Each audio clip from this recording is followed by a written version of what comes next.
Welcome to Wisdom Within with Tina and Tonya. We have an amazing episode for you today, so make sure you stay tuned in. We are going to really talk about how for centuries women have been silenced, not because they had nothing to say, but because their truth threatened the system around them.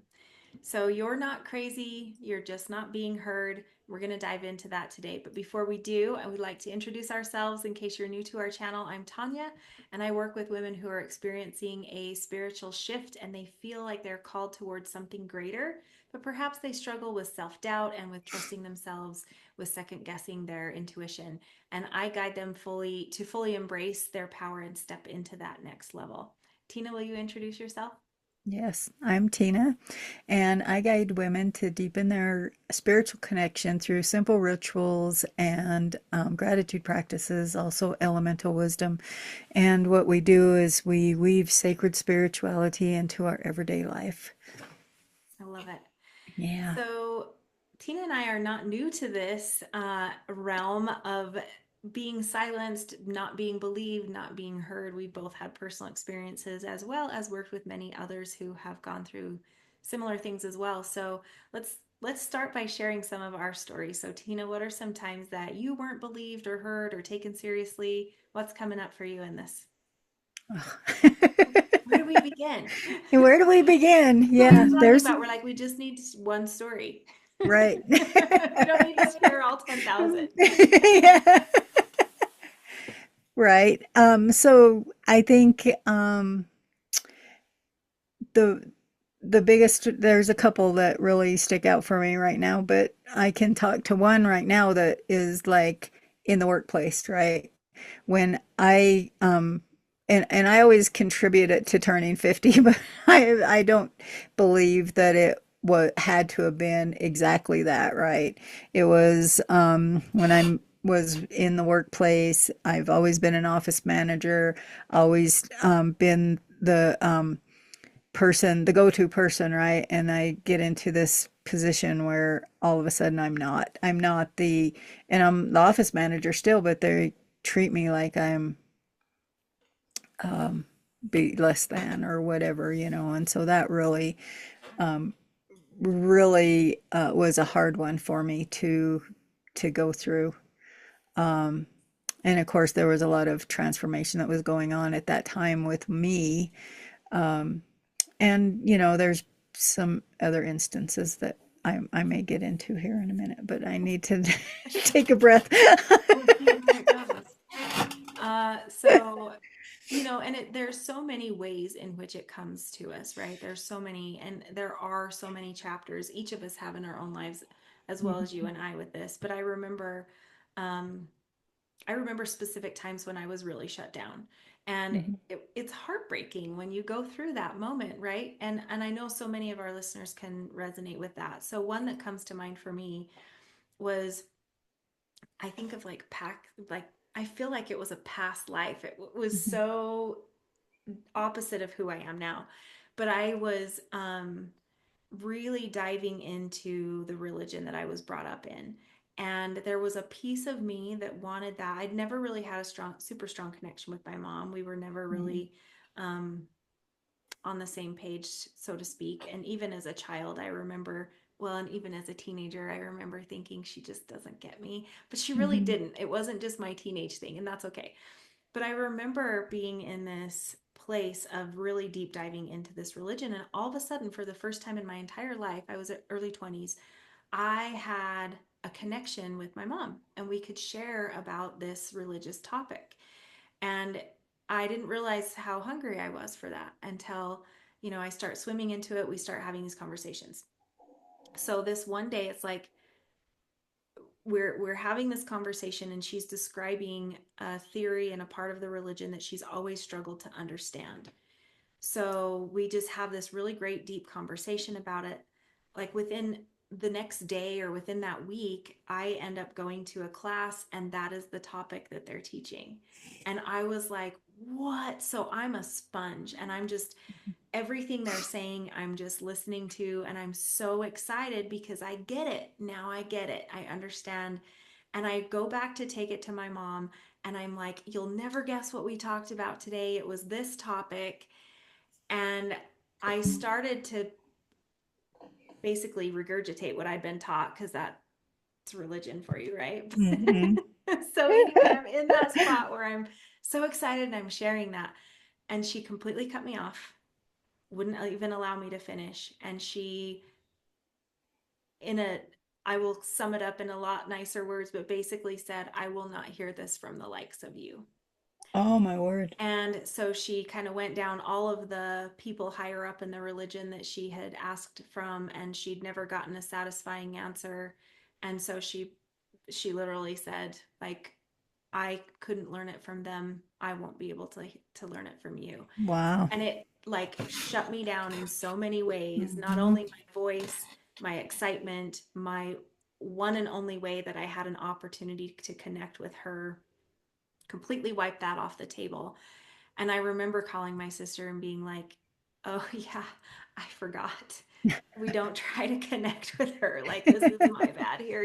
Like Yeah. it was just such a powerful silencing that really the underlying message that I taught what or that it taught me too was your your whatever it is that you have to share will never be taken seriously, Yeah. not by me, not by others. And man, it did a good job of, I never talked that topic with anyone actually really ever again in that Wow. way. And so then here I am now, fast forward to this spiritual journey that I'm on. And it's not always easy to then share the things I know. Hmm. I can share them with you and I can share them Right. with a few people, but for me to truly share my truth, there is that hesitation of Hmm. nobody wants to hear it. Nobody gives a shit anyway. You're going to be incorrect. They can hear it from the gurus. Why would they believe it from you? Like there's a million of those that come loud and proud through as Yeah. a result of that experience too. Yeah. Yeah, that's very powerful. And I know I've had similar situations with my mom also. And We have hers so was, many of those. yeah. She's very she was, always gaslighting and whatever. And she would, the hardest part with her was um, you try to make, like you said, you try to make that connection, and it would be uh, anything that you said eventually would be turned again and used against you. And so I got really good at bypassing, at just not always staying at the surface and always, oh man, that just, okay. So yeah, always staying at the surface and always just bypassing everything, bypassing the all the things and being able to, if you have a conversation with her, then you are just very surface level. It's always just, how you doing, how's the weather, how's, those types of things. And you learn that really well when you live with somebody that way. So, And not only does it go for that specific topic, but it spreads to all the others, right? It hmm, generalizes to where it covers yeah, a multitude of things. It doesn't just like for mine, it didn't just stick with that spiritual or religious experience. It transferred it's, to um, my truth in every different mhm, way, even into right, my profession and my career. And then when I wrote a book, more of that came out. Um, more stories around that one too, but we'll yeah. save those for another day. But like all of those things came again Hmm. with basically that idea of, for me, it was, what do you have to say? Nobody wants to hear what you have to say. And, Exactly. and like outside of surface level, there's nothing that you have to contribute is kind of what some of that looks like. Yeah. And then you start second guessing your intuition. Mhm. And just like what you said about your truth, it's like, what is my truth? I'm 62 years old now and just learning what my truth is because I was so good at suppressing that, you know. And when you start second guessing all of that because of you have those people in your life that are supposed to be the caretaker. They're supposed to be, and it's and I'm not saying just my mom. I mean, you know, you have your religious leaders. You have, my dad was just as bad. You know, my dad when we were kids, it was we were to be seen and not heard, right? And you hear that about the Gen Xers, right? That was the thing, right? You are to be seen, not heard. You're outside, you're gone, you go run around and you do your thing. And I know you've talked about this too, about being feral. About, you know, I just off doing our own thing, and that's what we did. But we were in, I remember being you know, kid small. We were in church, and I was raised in very strict religion. And I remember my dad getting complimented because us kids were so good. We were just, you know, such good kids. And we would sit and we were quiet. And it was because we were fucking terrified. Because if we said anything, we were getting the bitch slap, you know, or we were getting the boot to the ass. And it was like, you know, but everybody was like, oh, your kids are so well behaved and blah, blah, you know. And I just remember that. I remember, you know, all everybody just thought, oh, those kids they're so well behaved and they're so good. And, you know, when we're home, it was like, you're to be seen, not heard. You don't speak, you don't, you know, and what does that do for you? We're, you know, and I grew up feeling that way all of the time. I feel like, you know, it's like, oh yeah, I can be kind of seen. You know, as I got older, it's like now you're even scared to even be seen, right? Especially as a woman, because sometimes that's not even safe to be seen. Yeah. And so yeah. Well, and even like what you were saying is that silence and quiet is praiseworthy. You know, Hmm. that was where our parents got their accolades, and that is where Yeah. we as kids learned that we were safe was when we were silent. I mean, Yeah. that's been happening for generations, and really how we reach to others for validation, even with all of that too, with where we're looking for that safety, we're looking for that place to land, we're looking for the positive reinforcement. And Mhm. so we're looking for those outside, oh yeah, yeah, yeah, they get me, okay, cool, Yeah. like okay, this is a safe place. And there's actually a lot of value in that, right, to be able to Hmm. find your people. um, but quite often we find the people who kind of contribute to the silencing because they Yeah. also don't want to hear us, and so we're comfortable with that, and then they add to the silencing. um, I know that was a lot of the um,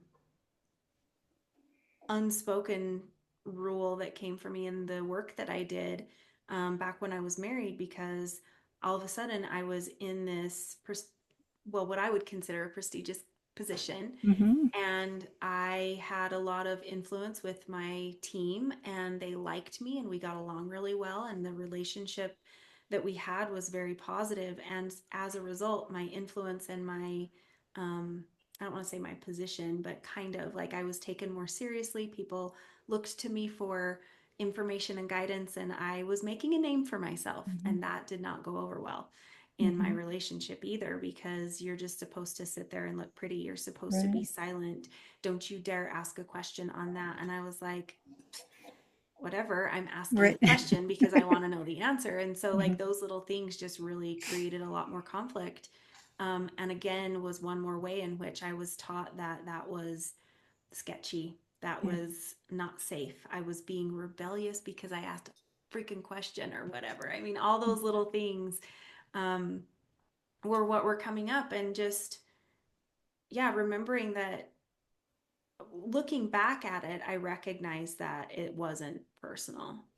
You Hmm. know, it was cultural, it was other people living in their shadows, it was other people living in their fears, their silencing, and a lot of Right. how that kind of gets passed down too. Yeah. Yeah, definitely generational. It's like we've seen that from generation to generation, right? And especially with women, you see how they are suppressed, they are held down, they're told they're crazy, they're told they're too much, they're told they're too, you can't speak, you because you don't have enough to, whatever you say is not worthy, right? And so we have so much of that in our the generations before us. It's just like, and cultural. I was just thinking about how my family is with the Spanish side, those men on that side, were really, the women were definitely were not valued as far as being able to speak their voice, and as far as, yeah, they were there to take care of the kids, they were there to be pretty on the arm, they were there to be cook the dinner and to take care of you no matter what, right? And as I think about that, I see like old, like you see memes on Facebook, right? Where there's old magazine articles that say this is how you should take care of your man, right? And that's what we've been taught. We've been taught that in such a deep way that, and then you get the religious people that tell you, like in the religion that I grew up with, the man was the head of the household and the woman was submissive and she was to do what the man told her to do, and was there to raise the kids, take care of the house, take care of the family, and that was it, right? So we have all of those traumas, those patterns, those all of those things that come into play when it comes to this topic. Mhm. Even one of my favorite topics, which is the witch wound. Yep. And this is where it comes in loud and proud because, Yeah.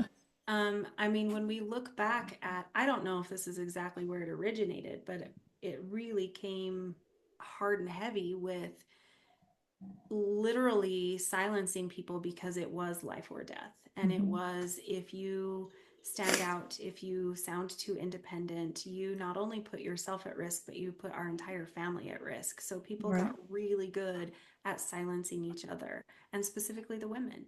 Hmm. And really, when we look at that, it created this really fearful cult. Well, it wasn't even just a generation, it was generations, it was Generations, yeah. hundreds of Hundreds years of where that years. was happening, where they were living in this extreme amount of fear, literally fear of life and losing their life and losing, watching their families go through that. So it was a very, very horrible and traumatic time in general. And when we look back at it, it was very much, I will do anything I have to do to keep you silent, Hmm. whether it be to the child or to the partner or to whatever, because nobody can step out of line or draw Right. attention to us. Like, we really learned to not be seen and not be heard. Hmm. And that witch wound has carried forth into all of us into today. And we Right. can see it in the past, even though it's like we're not going to be burned at the stake today in this country because of what we speak or believe. But there's, I mean, even when we look back at the way we were raised, and even like what you were just saying about your experience in church, it was everybody needs it to look a certain way, and you get, you know, really Hmm. praised if your kids, like that whole public perception and what will people think is so powerful. And that's part of why, Hmm. because if we step outside of the norm and we look different and we don't conform, we're not safe. And Right. that, I mean, that is basically the definition of the witch wound as well. Exactly. um but even like, how that affects our nervous system and how it's not just a personality thing, it is a biological response. And not all of us understand what's going on with our body and our biology. We're disconnected from our physical body so much that we miss the fact that it feels safe within our body to be silent. Yeah. It feels It safe is. within our body to be unseen, to Hmm. not stand out. Probably one of the number one fears that most people have is public speaking. Yep. There's a reason you're in front of people and you're using your voice. So those things are very telling. Hmm. Yeah, definitely. And it's, when you're thinking about that, and just like what you said about the public speaking, or just the how safe it just felt like I just see that contraction happen, when we are putting ourselves out there. It's just like talking about this on this video, I feel myself contracting because, what if somebody in my family listens to this and they hear that I said something bad about, and so we have that fear, right, of what, what the family thinks, or what the religious teacher thinks, or what what anybody else thinks. It's that people pleasing that we've learned, we've been conditioned in for, generations. And yeah, it is, it feels so much safer to be quiet, and so much safer to be not seen and not heard. And you just kind of, you're able to just go on your little merry way and not disturb the peace, right? And so yeah, it's definitely something that I I feel deeply in my core right now. But the other thing is that we tend to, like you and I, we were actually kind of talking about this earlier, about being the strong one, about being not, we're we're that person that can do all of the things. We can hold on, we can hold everything. We're being the strong person, and we're hiding actually how much we are holding, right? But we are that strong person. And I found that I used to feel proud about that in my family, because I was the one, that handled, like, my sister passed away, and I handled all of that. My mom and dad couldn't even deal with it. I handled it. My well, when my dad's wife passed away, I handled it because he couldn't even handle that, when and I can't say I handled all of it, but I did take care of most of the logistics and everything. And when my dad passed away, I handled most of everything that went with that. And everybody comes to me because of course, I'm the oldest, and I realized how much strength I had, and I was so proud of that. I was like, yeah, I am the strong one. And I would journal about that, and I'd be like, yeah, I found out that I am strong, and and able to hold these things.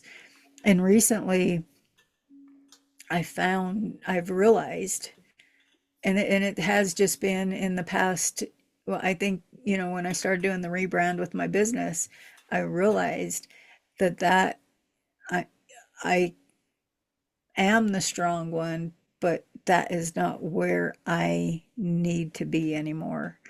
That I am not the one that needs to hold everything for everybody. And that's what I always wanted to do, was hold everything for everybody, right? Because that was part of the not being a burden on everybody, and part of being the um, strong one, and being the, you know, oh, Tina can handle it. Tina can do this, or whatever. And then also holding space for everybody. So I learned all of, I've learned recently that that is not really very good for me. Well, and a lot of times when we're the strong one and we're holding all of that, we actually accept more as Hmm. well. And Hmm. and by accepting more, quite often that can be the whipping post. It can be the accepting other people's burdens that are dropped on, accepting the silencing because we can handle it, we can take Right. it, um, and and we feel our own power. I know there was a lot of times, even in the midst of all of the things I was going through, where I had an innate knowing that I was strong Hmm. and that I could handle a lot, and I was more emotionally resilient, and that I needed to carry those who weren't. Right. Um, and it wasn't until after my divorce that I was like, oh, I'm not ever doing that again. I don't need to be the like we got to be equally matched. Hmm. It's okay for us to have tough times and breakdowns and need each other, but I can't be carrying a partner. They've got to Right. be able to equally match me, and then we can compensate and help each other in that way. But that was really something I learned with being the strong one was, um, and it's not about doing everything, but it was like feeling the weight of everything. And Hmm. at the same time, you're being gifted with everybody else's shit. You're also like, Right. you just need to sit there and be quiet and take it. Hmm. Oh, and let me give you more. Oh, here's a few more bricks for you to carry in your load. Why don't Hmm. you handle this for me as well? And in the meantime, we're getting more and more drugged down and more silenced because the more you give someone to carry, whether it be physically managing things or emotionally or energetically or tasks, then the quieter you become. It's Yep. actually quite brilliant in that way. Go get her, go give her something to do and keep her busy, and she'll stay out of our hair. Like Right. that is another way of silencing people. Give her too many people to take care of, whether it be children or people in the neighborhood or tasks and jobs on her plate, this many causes, this many um, ways to advocate, and you've Hmm. efficiently silenced someone because they can't even hear themselves think anymore. Yep. And that's where the doubt from ourselves comes in. That's where we learn to mistrust ourselves, and we start start just holding it all in, right? And then when we do start speaking the truth, that comes out as rage. It's that sacred rage, right? It starts coming out as, I'm fucking pissed at the patriarchy. I'm pissed at my mom because she didn't take care of me. I'm pissed at my dad because he did this. I'm pissed at my sisters because and it's like, then the top blows off, and then people look at you and start talking about how crazy you've all of a sudden become because you're voicing your opinion, or, oh man, I don't know what happened to her, she was such a good quiet little gal for so long. And yeah, it all comes out in that way. And I wanted to kind of go back to the witch wound a little bit because that one is really sticking with me in, um, because we think about a lot of times. I personally think about how we're suppressed by the patriarchy, how we're suppressed by religion, or how we're suppressed by all of the, it's the man thing, right? The men are the ones that's oppressing us. But when we look at that witch wound, it's the women too. And a lot of it is that fear, and it's all of the conditioning and all of the things that come up.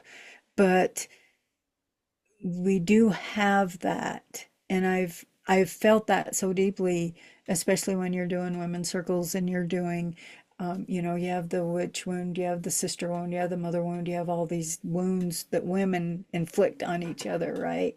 And that has been a platform that I felt for a long time that I really needed to be the advocate for the women, and hold that space for the women to have the safe space, right? To be able to come into a safe space and to be able to have that place where they can go and voice their speak their voice because they're not heard in other ways, right? But I feel it so deeply, that witch wound comes up so deeply in uh, some instances, because we all have had those things. I mean, just like you talking about your mom, we've had those wounds from the women, right? I've had them from my sisters, I've had them from my mother, I've had them from friends who have stabbed me in the back, I've had them from women who I've had psychic attack from women who are jealous because I'm doing different things or whatever. And so, and we all have, right? And it's just something that I don't know what the answer is to that, but it's there.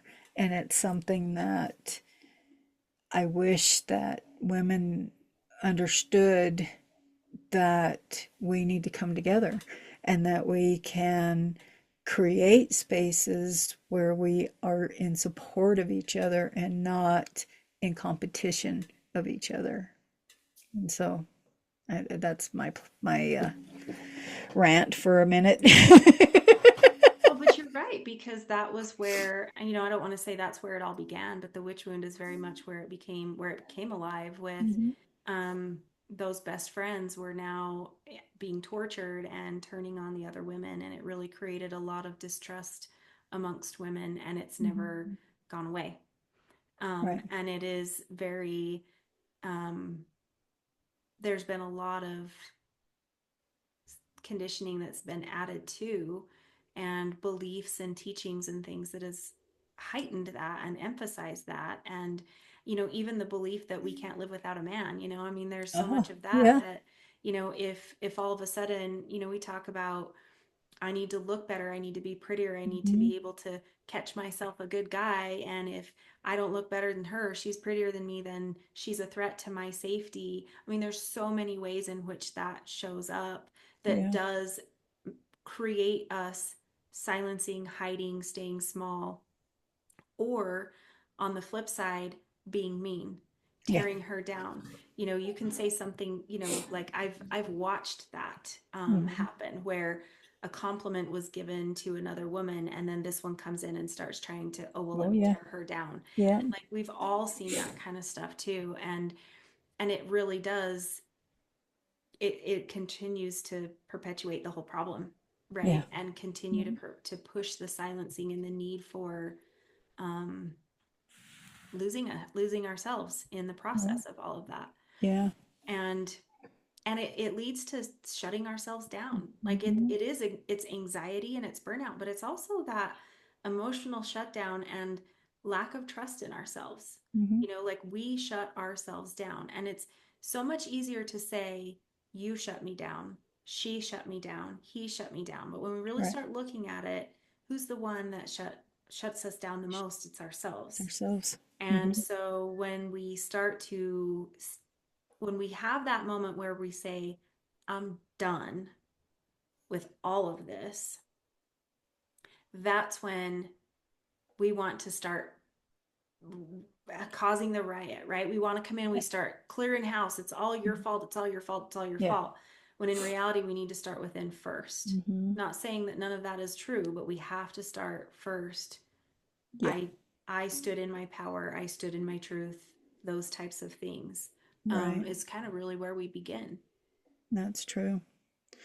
And when we talk about that and talk in talking about how we shut ourselves down and what it looks like, and I feel like a part of it is that busyness too. It's like staying so busy that we can't even hear ourselves think, and that helps us to And just like what you were talking about earlier, you're so busy, you can't hear yourself think, and you can't speak against whatever or whoever or the thing that is causing you to be so busy, right? Um, and, when we find those or we are in that situation, it also ends up being that we start to be that we're the nice we're that nice person. We contort ourselves into all of this, we got to be nice, or we've got to be no burden. We can't be that burden on anybody because, you know, we don't want to cause a ruckus. We don't want to, disrupt the status quo here. And so we end up being that nice person, that easy person, that easy. And it stems from, I think a lot of it too is like when we're kids, right? Right? We have those kids that I've always been that easy kid because I don't want to cause any of the problems in the family, and so we have all of those things that come up, and it's just exhausting. Mhm. And just it, when we are trying to keep the peace, when we are trying to be the nice one, when we are trying to be all those things for everybody else, holding everything inside, it just exhausts us, and we are carrying so much. And how we become exhausted, and then we can't, we have nothing, We have and nothing left to give, and we're again nothing left. efficiently silenced. Exactly. Hmm. Well, and then I'm going to blow this one out of the water. Here we go. So, we also have become such professionals at protecting other people and specifically other Mhm. people's shadows. So, this is why we don't talk about the abuse that we Mhm. experience. We don't talk about the things that we're seeing because we want everyone to still see this as a nice person. Even you and Yep. I sharing some of the stuff we've talked about our mothers today is very hard because we're protecting their shadow because we don't want other Yep. people to see them in a certain light or in a certain way. Mhm. And I think that's part of, I mean, you can call it part of witch wound, you can call it whatever, but also we still love people too, right? Like we Mhm. love our children, even though sometimes they're little shits and they do nasty Right. things to people or whatever. And so we do have this capacity to both love and experience pain. And I Mhm. think as a result of that, we don't want people to see that other person as a bad guy or as a bad person. And so we protect their shadows even more fiercely than we do our own. And I remember Right. specifically having times in my life where I've said, I don't care what people think of me. I just don't want them to think badly about him because he's really a Right. good guy. He's really a Mhm. good blah, blah, blah, fill in the blank. And in reality, no, that's Yeah. not true. But we see that a lot. And I used to see that in the work that I did before, especially with working with victims of domestic Mhm. violence and victims of sexual assault, victims of child sexual assault, was I would see the community and the village rally around this perpetrator because, and then almost demonize those who were crying out and who were speaking their truth. And they were really working so hard to protect this individual's shadow. Mhm. And with, I don't know if it was intentional, I don't know, but it was at the expense of this victim, of this person who had been harmed by this other individual. But it was more important for those in that individual family Mhm. or culture or whatever place it was to think of that person as the good old boy or the good old mom or the good old whatever that they knew, Yeah. rather than allowing other people to speak their truth and think that, okay, maybe I was incorrect and maybe that isn't the person I thought it was. Yeah. Yeah. And I'm gonna speak it too because I've seen this in my family so deeply. I mean, it's so deeply ingrained in my family that from all the whole family, right? They rally around the one person or the two people. It's like if my extended family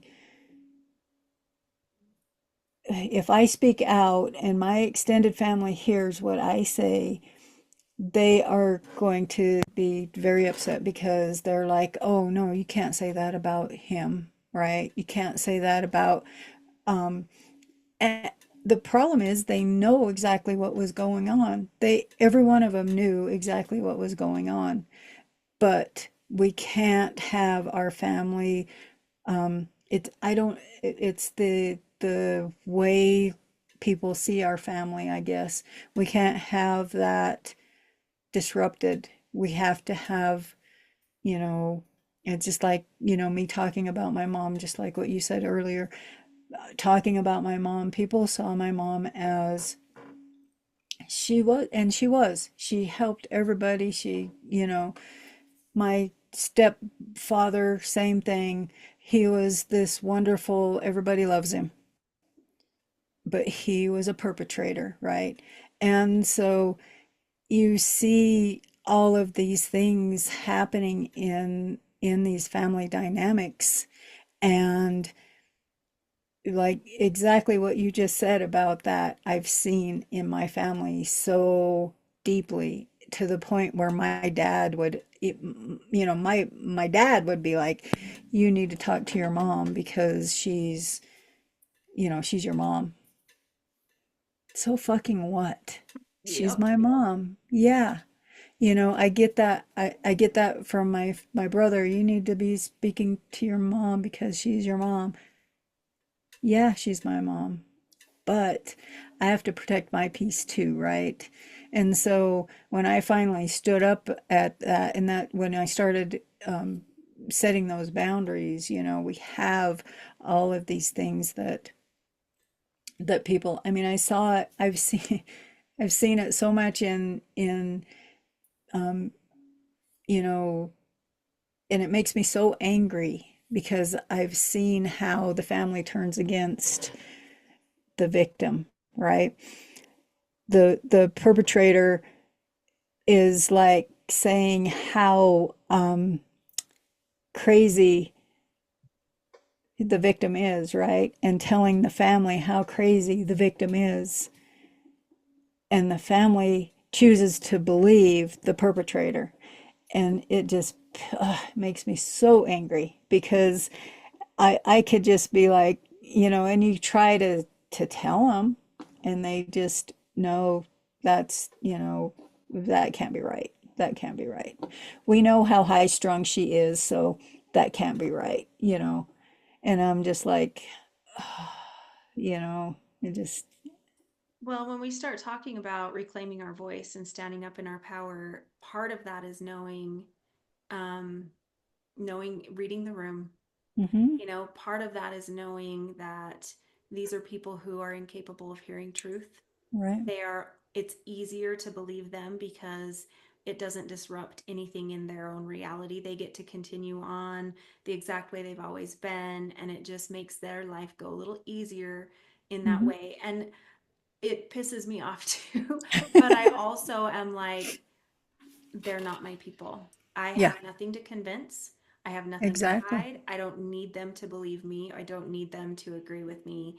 They're, I mean, they're not my people. Mm-hmm, And that is part of the way in which we start to reclaim your voice mm-hmm, is setting those boundaries, yep, hearing yourself, knowing your truth. Because a lot of times when we start listening to that, we start to go, maybe I did make that up. mm-hmm, Maybe I did overreact. Maybe I was in the wrong. And in reality, when we really start hearing ourselves, we say, oh, no, no, no, no, no, no, no.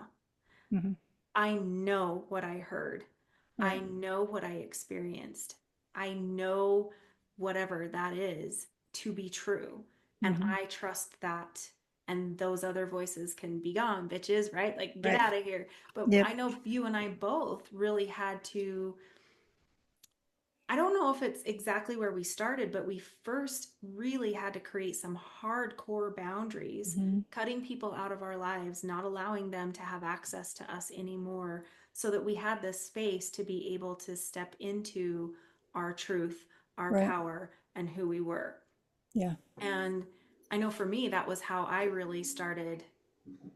to have huge shifts in my life was by setting boundaries. Yeah, definitely. That's where I had to start with that, and it wasn't it was strong. It was like I'm done, and I am done. And it has taken me a long time, and I still struggle. I mean, just like in this video, I'm struggling with speaking the whole truth, but it needs to be spoken, and it needs to be it is my truth, right? And it is something just like what you said. It's like reclaiming that voice and reclaiming all that was suppressed, right?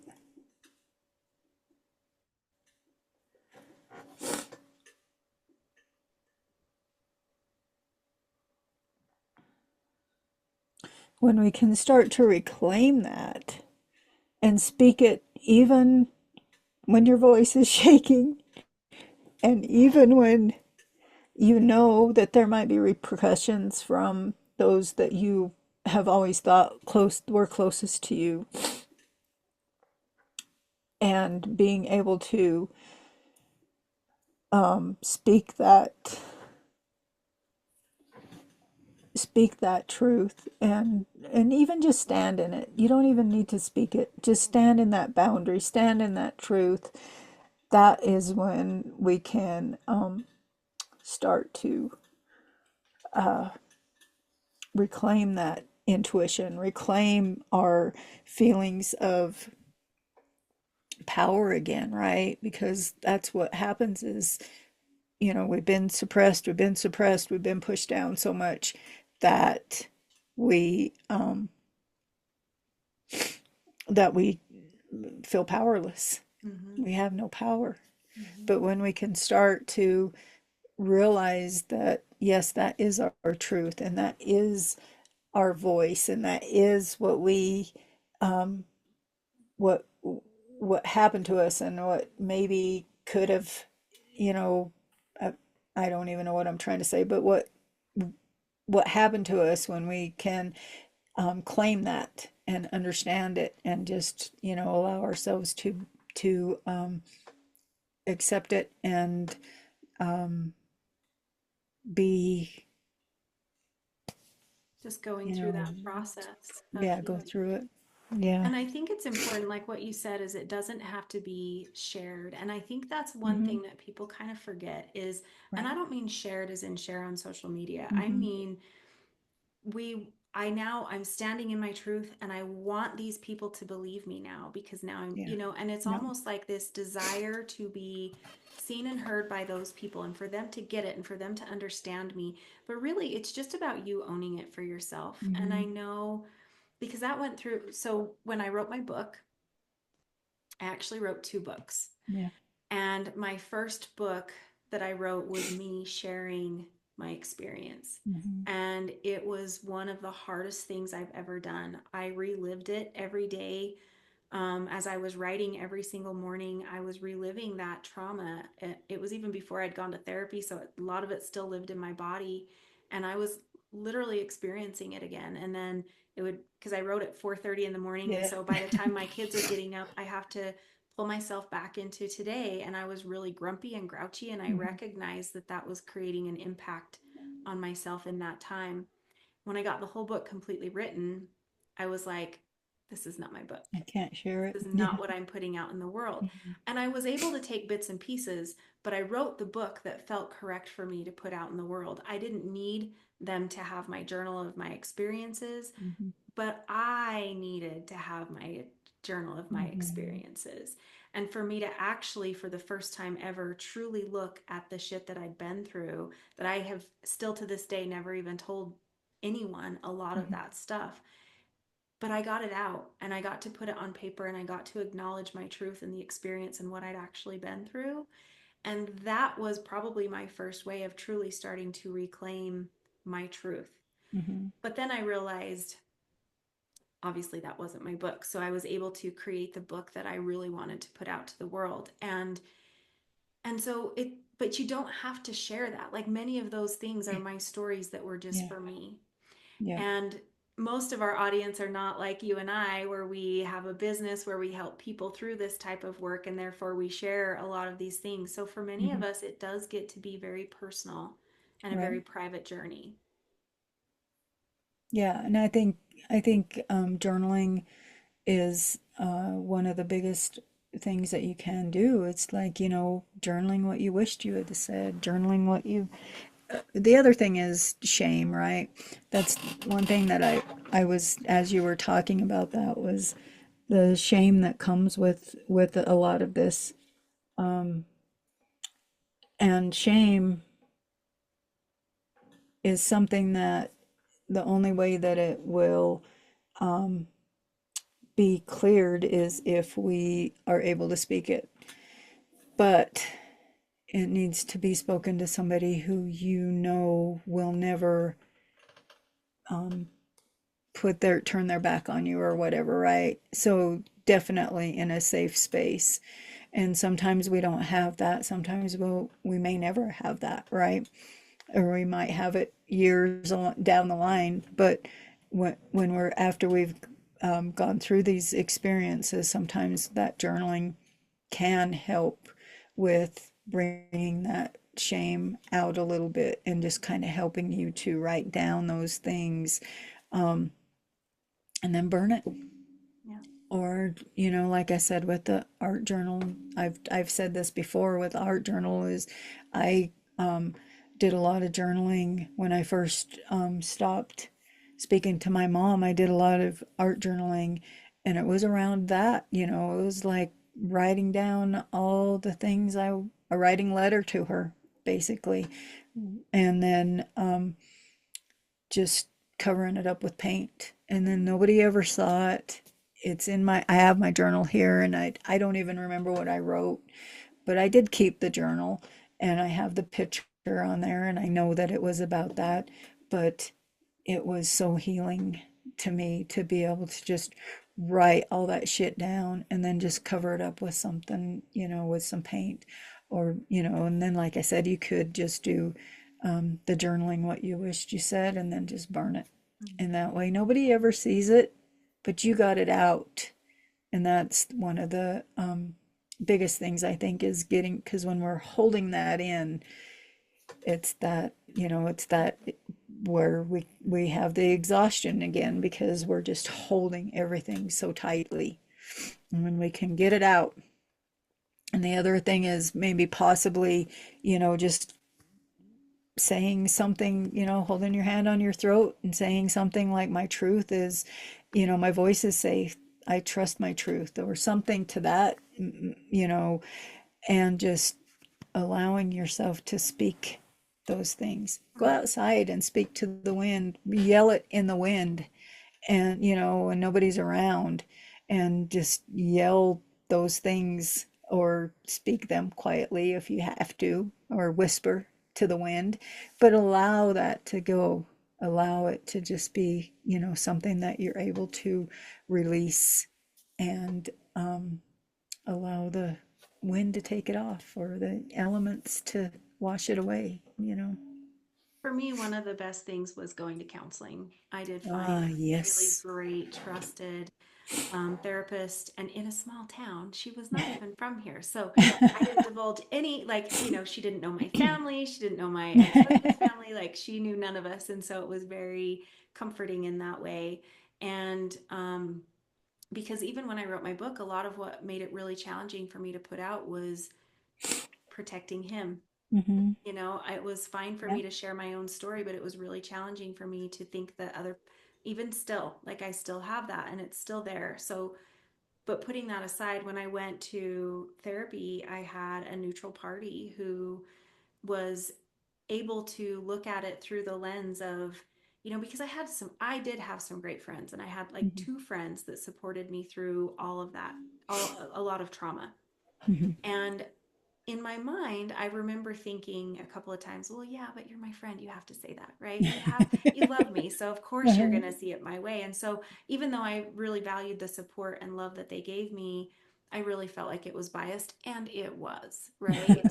And so, Right. for me to be able to go to therapy, who was a neutral party, who wasn't my friend, who wasn't whatever, to be able to hear that perspective and being able to have all of that received in that way was a very different experience for me. And it was very helpful because she wasn't my friend and didn't know me from birth and all Yeah. the things. And so being able to go through that and then knowing that there was confidentiality, I didn't have to worry about her even knowing the other parties that I was talking about, the things that would be there, my family, like it just made that whole experience a lot easier for me to be able to actually share my truth, share Mm-hmm. my shame, um, being able to share what actually happened and what my thought processes were and why I did the things I did and all of that. And it really was probably one of the most powerful experiences for me as well. I went for a long time. I went for a solid year every week, and um, but it was very beneficial. So that one is another one too, to look at reclaiming your voice and trusting yourself and being able to share it, especially if you don't have people near you where you can. Right. Um, the people that have been the hardest for me to share it with would be family, just Yeah, because definitely. um, they know you, they know your craziness, they know your Mm-hmm. flakiness, they know your whateverness, they know when you've been a shithead, and they know I'm a Scorpio. They know that side of me quite well. And so, um, yes, I have shared with, key family members, but it's not the same. And I Mm-hmm. think that's one thing to remember that's very important too. Yeah, yeah, definitely. And I on the counselor part, just make sure you choose the right person for you, because sometimes that's not. I've had both, where I've had some that have been really helpful and I've had some that have been not very helpful. So always make sure that you're choosing the right one, and using your own inner authority, your own wisdom, and knowing what's going to who they are, how they're going to help you, if they're going to help you or not. Because sometimes what happens is we'll go to that first initial session, and then we'll be like, that voice, that part of us that, we've just been talking about all day comes into play. And we're like, well, they know better than I do, so maybe I should just stick with this guy, when we need to allow ourselves to check in. How does our body feel? How does it feel when I'm talking to this person? How does it feel when I'm, you know, all of the things? How does it do? Am I feeling safe? Am I feeling heard? Am I feeling like they're actually helping me at all? Because if you have even a little doubt, then move on to the next one. I mean, there's always Yep. others that can help you. Yeah, and they're really good with that. They understand that as well. That's Hmm. part of the profession. And I feel Yeah. too like when I went with an intention to go to work. Hmm. I have friends. I don't need to pay you to be my best friend Right. and hear all of my stuff. I want to go to work. And Yeah. so that was part of why I kind of went through a lot of it rather quickly, was because I came with that intention. Like, Hmm. I care about you and I love you as a human, but I really don't give a shit if you judge me. I'm Yeah. not coming in worrying about that. I'm coming to go to work. Hmm. And we're not going to go have, drinks together later. I'm here to go to Right. work. And Yeah. so it really changed and shifted my intention, and which helped me to choose the person that could really be and meet me in that space of being ready to Hmm. go to work. Yeah. So Yeah, that was definitely. also a very powerful decision for me, was who can help me, not who can be my best friend and make me feel good. I Exactly. want to get rid of this shit now. Hmm. Yeah. So, Yeah. And I mean, when you're looking for that type of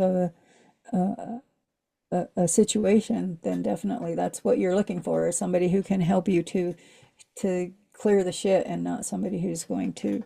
And you know, we have both sides in that because there are those people that will, you know, they'll take your money every week and they'll sit there and listen to all of your and they'll keep you in it. Hmm. And then there's those others that'll help you work through it. And so just be conscious of that if you um, are going through those kinds of situations and need to have that kind of help. Hmm. And I think my other favorite is uh, energy work. Well, of This, all course. of this, of course. It's, I mean, for me, it's Reiki. That is my energy tool that I love the most and that I really Yeah, connect with that definitely. energy. I love, love, love that energy. Mhm, And it can heal and help you with all of this, mhm. everything. There's not anything that we've talked about today that Reiki can't help you with. Now, it doesn't mean that you still don't feel bad. It doesn't mean that you're still not going through the stuff, that you might still need therapy or whatever, but it will really help aid that process along as well. Yeah, and I'm sure there's I mean like access bars, foot zoning even would probably help a lot. Well, I know it will. I've had Allison do foot zones on me that I'm like, oh crap. But yeah, so I think, but when it comes to this being silenced and silencing our voice and have dealing with all of these issues that come with being silenced, maybe some other things could be is like you just contemplating that, how where have I silenced myself to stay safe, or what truth am I ready to reclaim? And sometimes, and that I think that's the hardest, you know, because we've been taught that our truth doesn't matter. We've been taught that what we think doesn't matter. We've been taught that um, just all the things that we've talked about today about being, uh, protecting the other, or it, in situations where they're suppressing us, or in situations where we've been told that we're too much, or all these things. But when we can find that truth and just reclaim that and just find ways to um, just hold that truth, and just be in that truth and allow ourselves to be there. That's where we start to rise up, right? We talk about the phoenix and start the rising, because that's what we as women, I feel like, are.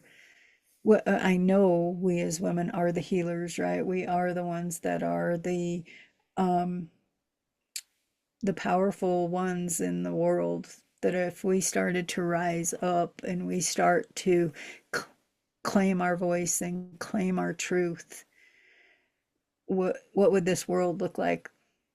We could heal this world. We could heal the things that are going on. And I'm not saying that we need to, you know, beat the man down, because the man is there to hold us, right? He if he's in his true masculine and we're in our true feminine, he is there to be the protector and we are there to be the healer. And he is there to protect us as we are healing. And if we could find that way, and I wish that we could, but I feel like that the women are coming, um, are being less, are standing in their truth more, are starting to um, stand up and speak more. And we just need the men to start coming in and helping us, help us in that way. And I talked to Joe's dad one time, and he told me that that's what he believed. He's Native American, right? He believed that the women are the ones that are going to heal the earth, and the men are the ones that are going to protect, the women as they heal the earth. And that's what I want to see. I don't know that I'll see it in my lifetime, but I hope to heck that in breaking these patterns and in breaking these generational traumas and patterns and things that we have learned so deeply that we in breaking those, I'm hoping that the next 7 generations behind me will be able to, those women will be able to be the healers and be the ones that will bring that healing to the earth. Mm-hmm. And never underestimate the power of one. Right? You That's know, true. when we heal both forward and backwards. Yep. So even the cycle breaking that you've been doing, that I've been doing, the healing that our listeners are doing, breaking that cycle, breaking that pattern of the family Hmm. changes our generations moving forward. And it may not change Yeah. the entire world, but Right. it can start with one. And Yep. I love that because it helps us remember that what we do matters, what we say matters, Yep. we matter, and really our voice and our truth and what we believe really matters. And so, just even by simply claiming your own, you're starting that Hmm. ripple effect, and that Yep. is enough. Yep. Totally. Is there anything else you would like to share before we wrap this up? I think I'm good. Yeah, me too. Awesome. So we do want to remind you if this was helpful, please, we love when we can have this spread by word of mouth. Share it with someone that you know needs to see it, someone that you love that needs to hear this. That's really helpful for us. And then also remember that we have a free Wisdom Within toolkit in the description below. So you can get that. It will be sent to you in your email, and you have a lot of tools at your disposal to go through what's serving you most right now in the moment. So don't Mhm. forget that we have that, and we will be able to see you in our next video.